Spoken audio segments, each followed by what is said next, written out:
안녕하세요. 저는 40대 초반에 아들 둘을 키우고 있는 주부입니다. 요즘 용기 내어 사연 보내시는 주부분들이 많은 것 같아서 저도 함께 동참해보자는 마음으로 정말 굳은 결심하고 사연을 써 보내봅니다. 글재주는 별로 없지만 재밌게 읽어주기 바래요. 주부인 저의 하루들은 대다수가 비교적 똑같이 흘러갑니다. 요즘이야 코로나로 큰 재미를 못 보고 사시는 건 똑같을 텐데 저의 경우는 그 전부터 늘 바깥에 코로나가 터졌던 것처럼 살았으니 주부로서 갇히고 재미없게 지낸 정도가 더욱 심했던 것 같아요. 주부가 딱히 밖에 나갈 일도 없고 집에서 매번 똑같이 살림하고 애 키우고 남편 뒷바라지하며 보내다 보면 집에서 요리만 하다가 하루가 뚝딱 지나가는 것 같더라고요. 특히나 저 같은 경우 시어머니를 모시고 살고 있기 때문에 식사 차리는 것은 집안에서 꽤나 중요한 일과 중에 하나였어요. 그래서 신경 써서 작정하고 나가는 저의 외출은 대부분은 장 보러 동네 골목 끝자락에 있는 마트를 가는 것이었죠. 애들이 어릴 때나 자주 데리고 놀이터로 나가서 놀았지만 이제는 애들도 나름 크고 친구들이 더 중요한 나이가 되니 저도 어디 갈 때마다 보초 설 일도 없고 그냥 집에 들어오고 나가는 나의 가족들을 챙겨주며 집안이 늘 이들에게 따뜻하게만 만들어 놓으면 되더라고요. 저희 시어머니나 저희 남편이나 참 냉정하고 차가운 사람입니다. 저희 아들들도 마찬가지고요. 다들 성격이 조용하다 보니 남편한테 딸이라도 낳아서 좀 더 살갑게 살아보고 싶다며 몇 번 딸라차고 졸라보기도 했었습니다. 하지만 남편은 한결같이 확고하게 자식을 더 낳길 거부했어요. 자신이 힘이 없다는 말로 저를 피하더니 급기야 경제적으로도 여유가 없을 것 같고 어머님 모시기도 점점 힘든데 자신이 애를 셋 낳아 키울 능력이 안 될 것 같다고 자신감 없는 말을 내뱉길래 저도 그런 남편이 불쌍해지고 안쓰러워 그 다음부터는 절대로 딸 낳자는 말을 입 밖으로 꺼내질 않았죠. 부부는 일심동체여야 하는데 제가 남편을 이해 안 해주면 누가 이해해주겠냐는 마음으로 남편이 경제적인 부분에 있어서 부담을 느껴왔나 싶어 그 후론 잔소리조차 아꼈어요. 흔히 부부 사이에 해줄 수 있는 투정이나 힘들다는 고백조차도 전 남편이 행여나 부담을 느낄까봐 일절 입을 꾹 다물었죠. 남자아이들을 연년생으로 둘이나 키우는 건 정말 일이었습니다. 아이 하나 키우는 것도 주부 손으로 벅차 죽겠는데 그런 애가 또 하나 있으니 제 두 손은 온전히 아들 둘에게 뻗친 채 지금껏 살았어요. 시어머니가 계셔도 도통 육아에 도움을 주려 하질 않으시고 오히려 옆에서 밥 해달라 뭐 해라 집안꼴이 왜 이러냐 치워라 등의 잔소리만 해대시는 분이셨던지라 전 완전히 독박 육아를 해야 했습니다. 지금이야 애들이 자기 할 일은 알아서 할 정도로 컸고 세월도 흘렀으니 웃고 넘기며 과거를 말할 수 있지만 당시만 해도 저는 저대로 20대 중반의 어린 여자였고 아이 키우는 것이 너무나도 서툴렀기에 모든 게 어렵고 힘에 부쳤어요. 첫 아이를 낳고 조금 시간적 여유를 가졌더라면 둘째 키우는 것은 보다 수월했을 것도 같은데 첫째 낳자마자 둘째를 낳아버리니 제 마음의 여유도 부족했고 경험도 부족해 오히려 첫째를 제대로 키워내지도 못하는 역효과를 냈던 것 같아요. 그래서인지 첫째는 어릴 적부터 동생을 참 많이 시기 질투했고 제가 둘째를 조금이라도 안고 있으면 혼자 방에 들어가 막 울기도 했어요. 엄마를 동생한테 뺏긴 것 같다고 둘째를 밖에 버리고 오라는 둥 다소 과격한 말을 일삼으며 동생에 대한 질투를 표현하니 엄마인 제 가슴은 미어질 수밖에 없었습니다. 어떻게든 첫째가 둘째와 잘 지내볼 수 있게 첫째가 마음의 상처를 더 받지 않게 그리고 둘째가 그런 형을 오로지 믿고 의지할 수 있도록 최선을 다해서 사랑으로 육아를 했어요.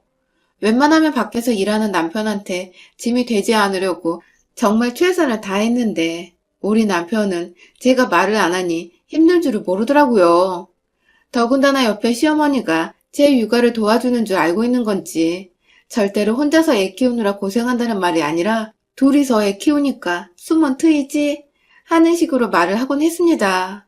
그래도 주변의 친구들이며 직장 동료들이며 다 애기들 아빠라서 어디서 듣는 거라도 있을 줄 알았는데 늘 집에 오면 자기 쉬기만 바쁘지 저나 애들 한번 거들떠보지 않더라고요.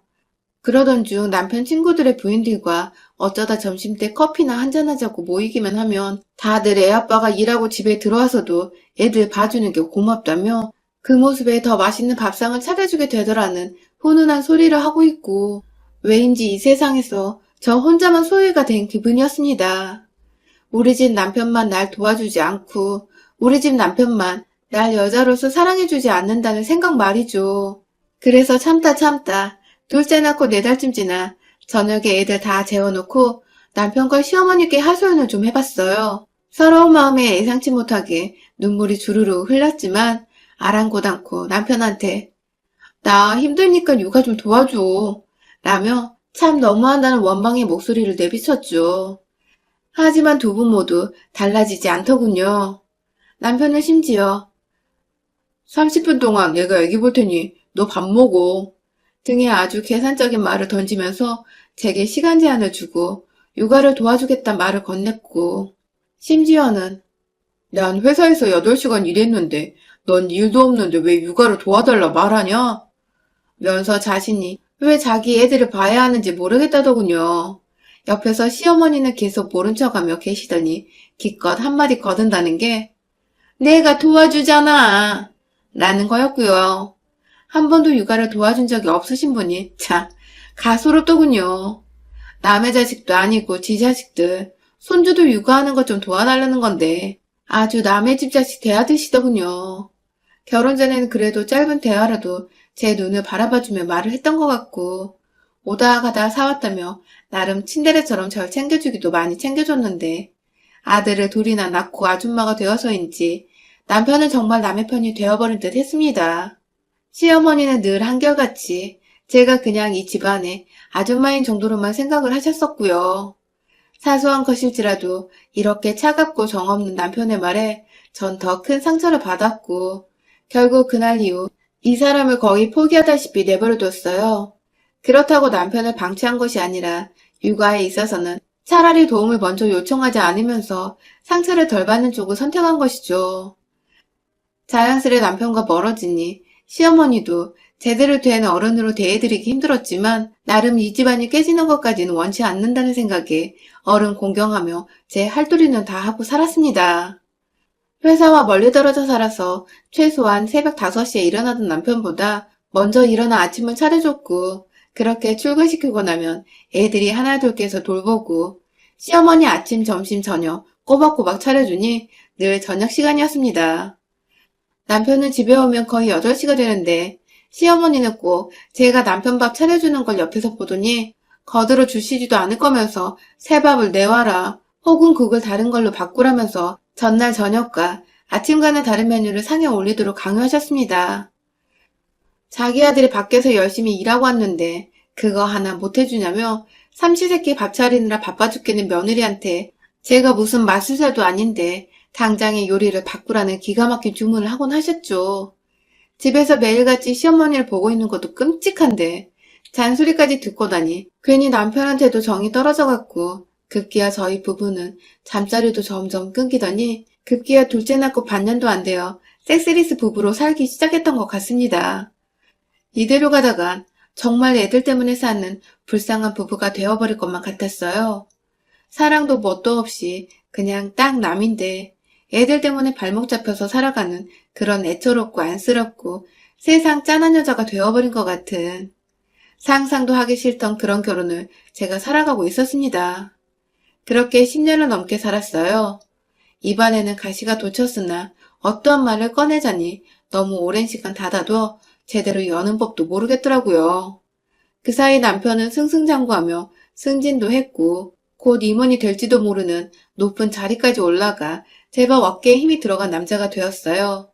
그 바람에 우리 어머니 콧대도 높아져서는 새벽 출근 시간부터 어머니 잔소리를 들으며 반찬을 잘 갖춰 만들어 내놔야 했고 꼭 뜨뜻한 새밥과 어제와 다른 반찬을 그 꼭두 새벽부터 차렸어요. 그렇게 하지 않으면 재수가 없어 회사에 출근시킬 수가 없다며 당장 새밥 꺼내라 시어머니께서 윽박을 지른 적도 실제로 결혼 초에 몇 번 있었습니다. 덕분에 완전히 저만 죽어나갔죠.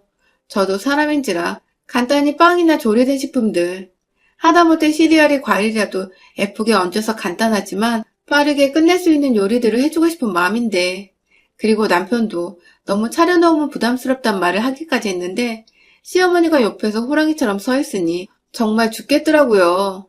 세월이 흘러 처음보다는 더 강단 있는 주부가 되긴 했지만 언제든지 옆에서 시어머니가 화를 내고 윽박지르면 기죽고 움찔하곤 하는 나이 들고 눈치 보는 여자가 되기도 했죠.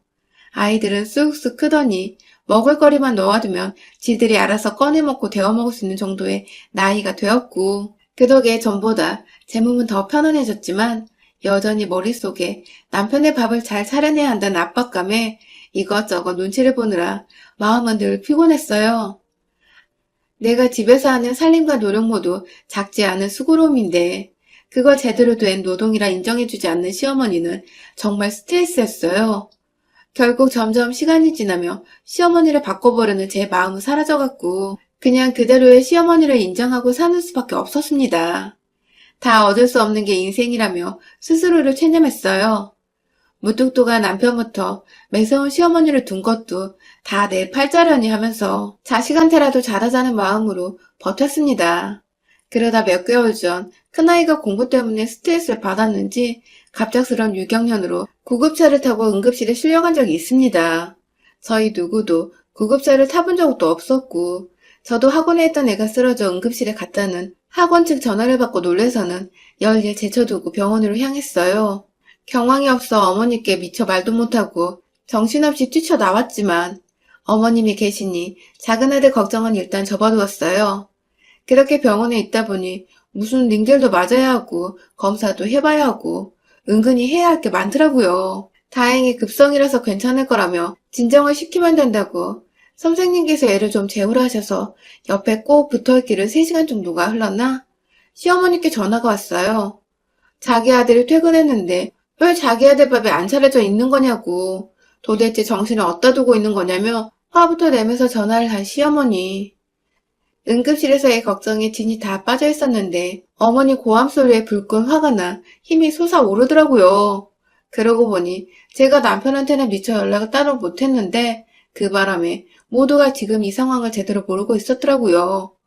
단지 밥을 안 차려놓은 것뿐인데 여기서 제가 뭘 그리 크게 잘못했는지 모르겠지만 일단 화내는 사람을 진정부터 시키려고 마음에도 없는 사과를 했습니다.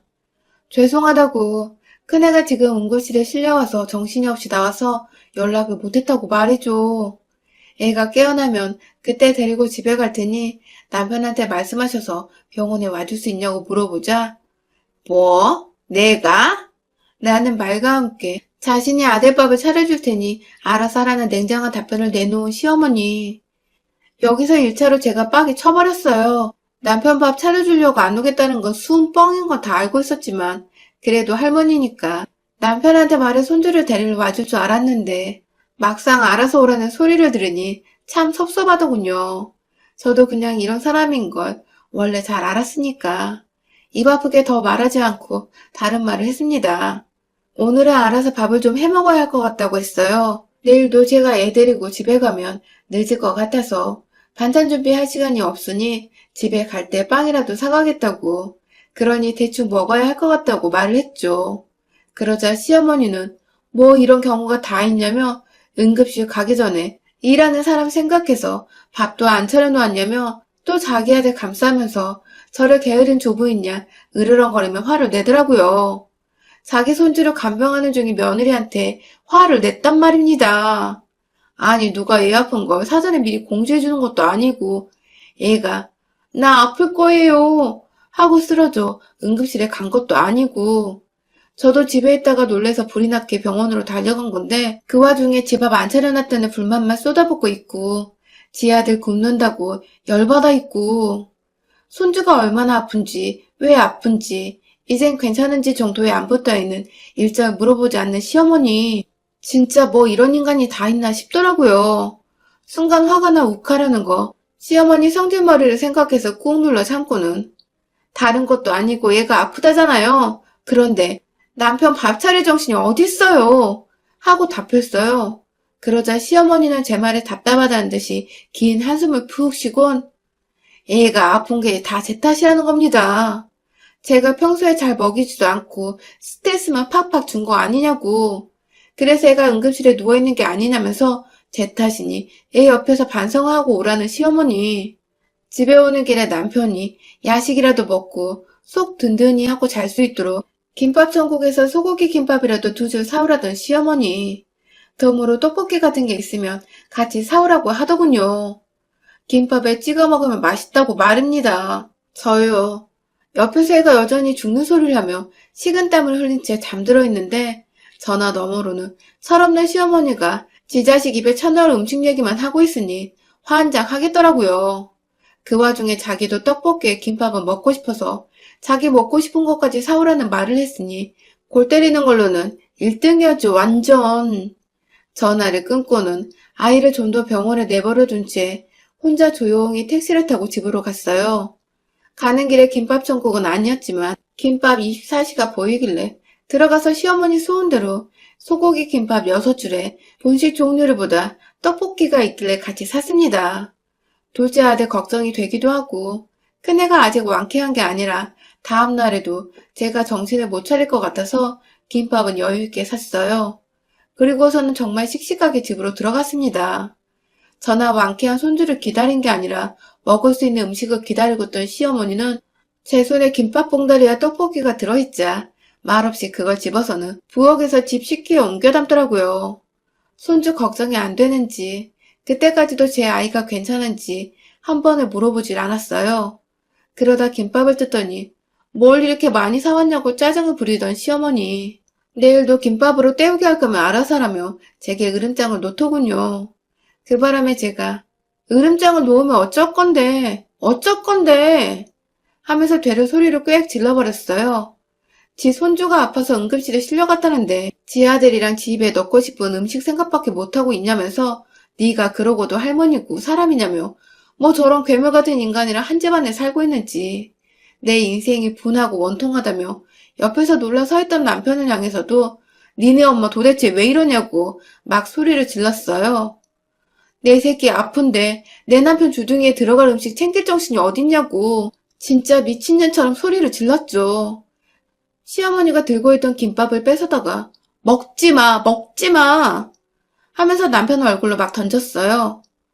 작은해 주려고 김밥 2줄을 남겨놓은 채 나머지 6줄도 그냥 다시 사자는 마음으로 아낌없이 시어머니를 향해 던졌고 중간중간에 김밥 속이 터져나와 시어머니 주변으로는 밥냄새와 함께 김밥 재료들이 고소한 참기름 향 풍기며 나뒹구르고 있었죠. 그걸 그대로 남편한테도 인정사정 없이 똑같이 던져버렸고요. 개차반 시어머니를 중간에서 제대로 중지하지 못한 벌로 말입니다. 매번 찍소리 안 하고 달라는 대로 밥 차려주던 제가 김밥을 던지는 초유의 사태가 벌어지자 당황한 시어머니와 남편은 그걸 또 막고만 있는데 제가 떡볶이도 처먹어보지 그래? 하지 마. 하며 저 막아서더라고요. 그제서야 왜 이래 진정해 하면서 옆에서 시어머니와 함께 저를 말리기 시작하던 남편은 급기야 너 미쳤어? 하면서 저 정신이상자로 보려 했지만 제가 그런 남편의 주둥이로 주먹을 날려버렸습니다. 할 줄 아는 말이 그것밖에 없냐? 네 자식이 아픈데도 걱정은커녕 뭐? 미쳤어? 그래 미쳤다. 라는 말과 함께 남편의 머리털을 잡아 뜯어내다가 급기야 떡볶이 비닐포장을 제 손톱으로 뜯어내서는 남편을 향해 부어버렸어요. 남은 소스를 구경하고 있는 시어머니한테도 화가 난다며 같이 던져버렸고요. 완전히 플라스틱 용기 그릇 안에 담긴 떡볶이를 시어머니 얼굴에다 갖다 대고서 남은 소스를 탈탈탈 털어버렸습니다. 시어머니는 저한테 해코지를 당하고는 난리가 났어요. 화장실로 뛰어들어가 양념을 닦아내고 남편은 그 옆에서 자기 주둥이에서 피가 나는지 막 거울로 확인하더라고요. 전 그냥 가소롭다는 듯이 그런 두 사람을 쳐다보고 있었고 시어머니는 이내 저의 눈빛이 느껴진 건지 당황한 표정으로 다가와서는 그러더라고요. 난 물어보려고 했어. 애가 괜찮은지 밥부터 일단 먹고 물어보려고 했지. 라고 말이죠. 그 와중에 지 배고팠던 변명을 자랑이라고 늘어놓는 시어머니의 머리통을 확 다 뽑아버리고 싶은 거 둘째 아들이 볼까 겨우 눌러 담았습니다. 시어머니도 한 대 더 때려주려고 주먹을 들어 올리니 하지 마 하는 남편이 긋고 말리는데 시어머니는 그 와중에 작은 아들 뒤로 주랭랑을 치더라고요. 앞으로 생각 없이 뱉는 말들 중 내 손에 아작날 말들은 가려사라고 하니 꿀먹은 벙어리 마냥 침 한 번 꼴딱 삼키곤 알겠다는 남편과 시어머니. 병원에 잠깐 누워있는 아들 데리러 본인들이 직접 가겠다더군요. 그래서 알겠다고 하니 진짜 외투를 걸쳐 입고서는 집에서 도망치듯이 밖으로 나갔어요. 두 사람 올 때까지 난리난 바닥의 김밥과 떡볶이는 아무것도 치워놓질 않으니 알아서들 오밤중에 깨끗하게 청소해놨더군요. 그 후 저희 남편과 시어머니는 정말 달라졌습니다. 사소한 것들까지 말이죠. 일단 남편은 그날 응급실에서 애를 데려오며 차 안에서 아들한테도 무슨 소리를 들었는지 아들 눈치를 살살 보면서 들어오더라고요. 나중에 얘기를 들어보니 아들이 누워있으면서 엄마랑 아빠 통화하는 거 다 들었다고. 나는 크면 아빠가 치매 걸리든 병들어 병실에 누워있든 절대로 안 찾아갈 거라고. 자기는 엄마만 챙길 거라는 기특한 소리를 하며 남편은 완전 겁주었고, 그 바람에 남편은 집에서는 저한테 쥐어 터져 맞고서는 밖에선 아들한테 노망나도 안 거들어준다는 소리를 들어 충격이 컸는지 자기의 스스로를 좀 되돌아본 것 같더라고요. 대단한 건 아니지만 적어도 자기 성찰 정도는 말이죠. 그리고 덩달아 우리 시어머니는 본인 치매가 곧 다가올지도 모르는데 손자가 벌써 저런 섬뜩한 소리를 해대니 당장에 자기 앞날을 예측 못하겠다는 듯이 겁에 질려버리셨고요. 졸지에 남편이나 시어머니나 저만큼 큰아들의 눈치까지 덩달아 보게 되신 거죠. 그날부터 시어머니는 평소처럼 새벽에 밥을 차리는 제 옆에 와 쓸데없는 반찬 잔소리를 하며 제 기분을 건드리는 일은 하지 않으신답니다. 나름 노력을 하고 계신 중이신 거죠. 제가 잠깐 생리 중이라서 아프다고 침대에 들어누워 있을 때에도 이제는 알아서 자기가 밥을 얹히고 괜히 슬쩍 그런 자신이 민망하고 어색한지 저한테 반찬은 어떻게 해먹어야 하냐며 실없는 질문을 하러 오더라고요. 남편도 주는 대로 받아먹으며 가끔 시어머니가 쓸데없는 소리를 본능적으로 하려고 하면 중간에서 제대로 중재를 해주려고 하고요. 뭐가 어찌되었든 지들 손으로 밥을 차려먹고 차려주는 대로 입에 쳐넣는 게 어찌나 반갑고 좋던지요. 거기다 무뚝뚝하다고 여겼던 제 아들들이 실은 속으로 엄마를 열심히 응원하고 지지해주고 있다는 생각이 들어 내심 자식 열심히 키운 보람이 있구나 싶었답니다. 가끔 남편이나 시어머니가 또 저한테 실없는 소리를 해대며 성질을 긁으면 큰아들한테 찾아가 엄마 힘든 소리도 좀 하고 도움을 요청해보기도 하려고요. 남편과 시어머니는 늘 본인이 군림할 거라 생각한 가정에서 잡밥도 안 되는 처지가 되어놓고 보니 어색했는지 밥뿐만 아니라 아들들과 저한테 먼저 말도 자주 거는 편이에요. 노력하는 모습이 당장에 이쁘지는 않아서 장단은 잘 안 맞춰주고 있지만 이대로 계속 변한 모습으로 가정을 대하면 저도 그땐 제대로 용서를 하며 받아쳐주고 애들한테도 좋은 부모 거부관계 모습을 좀 보여주려고 노력하려고요. 다들 잡아먹으려 안달난 시어머니나 남편이 있으면 저처럼 초강력 방어 자세를 취하며 선빵 한 대 날려보세요. 의외로 정신을 차리고 만만한 여자가 아니라며 떠받들어 줄지도 모릅니다. 여러분의 생각은 댓글로 남겨주세요. 오늘도 시청해주셔서 정말 감사합니다.